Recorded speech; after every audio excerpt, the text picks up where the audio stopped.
All right, we're going to go on a bit of a journey today, and it's a wild one. It starts with a classic case of emotional burnout in an 18th century Chinese novel, and believe it or not, it ends with this powerful principle for unlocking your own creativity. So, let's dive in. What was the point of all of that past pother? I mean, who hasn't felt this way? You get so emotionally exhausted, you just look back at all the drama and think, what was all that for? Well, this is our starting point. It's a quote from Baoyu, a young, super-sensitive nobleman in the famous novel Dream of the Red Chamber. This guy is just tangled up in relationships, totally overwhelmed by his feelings, and he's looking for a way out.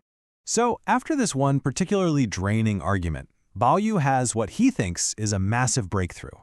He feels this wave of enlightenment wash over him. And, what do you do when you think you've figured out the secrets of the universe? If you're a poet, you grab a brush and write it all down in a short poem called a gatha. So what's his big idea? At its core, it's this. He is just tired of trying to prove things, of trying to confirm feelings. He decides that real peace, it comes from getting to a mental place where you don't have to prove anything at all. He calls this his ground to stand on. A stable, secure spot for his mind, far, far away from all the chaos. And these are the key lines from his poem. You can almost feel the sigh of relief, right? He thinks he's finally got it, a solid foundation, a mental ground where he can just stand firm and be free from all the drama. He's found his answer, or so he thinks. I mean, it sounds good, doesn't it? A stable place to just rest your mind. Who wouldn't want that? But as Baoyu is about to find out, his brilliant and incredibly sharp-witted cousins, Daiyu and Baochai, they see a huge flaw in his logic. And this is where Daiyu and Baochai enter the scene. They read Baoyu's little poem, and they don't see enlightenment. They see a guy who's still attached to an idea. So instead of letting him chill on his newfound ground, they decide to challenge him a little. Okay, this is just so brilliant. Daiyu takes the characters in Baoyu's own name, Bao, which means precious, and Yu, which means jade, something hard, and she uses it to set a trap. She asks him, okay, precious jade, what exactly makes you precious? What makes you hard? She's forcing him to see that his very identity is wrapped up in the worldly things he's trying so desperately to escape. And he's got nothing. He is completely floored. Her question just shatters that certainty he was feeling moments before. See, he was so focused on finding this new ground that he totally forgot to look at what he himself was standing on, what he was made of. And then Daiyu drops the mic, she adds her own lines to his poem, and it lays out the whole debate perfectly.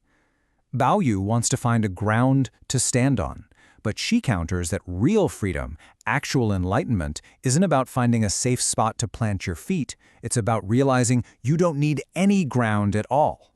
Now, what's so cool about this is it's not just a clever family argument. As his other cousin, Baochai, points out, this little debate in their garden, it perfectly mirrors a famous real-life clash in the history of Zen Buddhism between two masters who had very different ideas about what it means to be enlightened.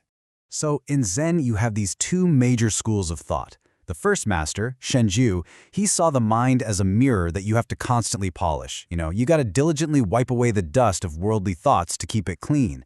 But then his challenger, Huineng, comes along with this radical, game-changing insight. What if there is no mirror? And what if there's no dust to begin with? So you can see the parallel, right? Baoyu, with his search for a ground to stand on, is thinking exactly like Shenxiu. He's still clinging to an object, this idea of a pure, stable mind that he has to achieve and then maintain. It's a goal. It's something to hold on to. Daiyu, on the other hand, is channeling Huineng. Her idea of no ground, well, that's the big leap.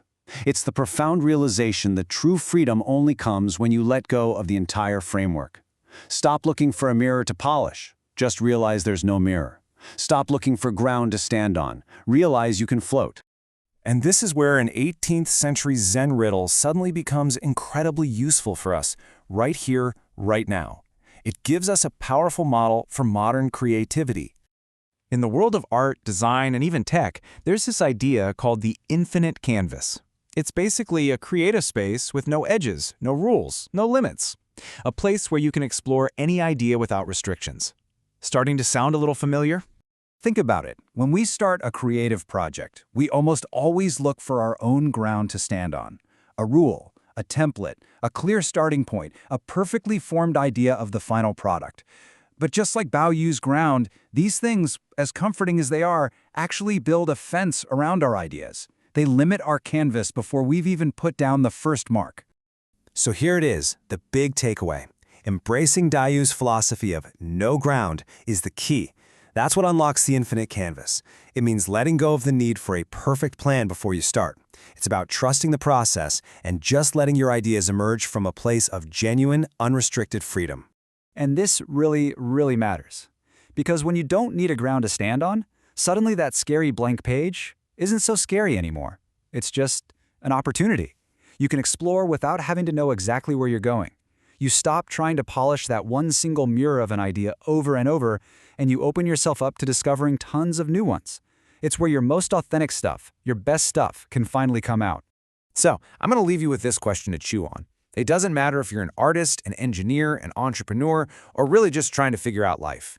What is the ground you're clinging to? What's the rule, the assumption, or the fear that you need to let go of to step onto your own infinite canvas?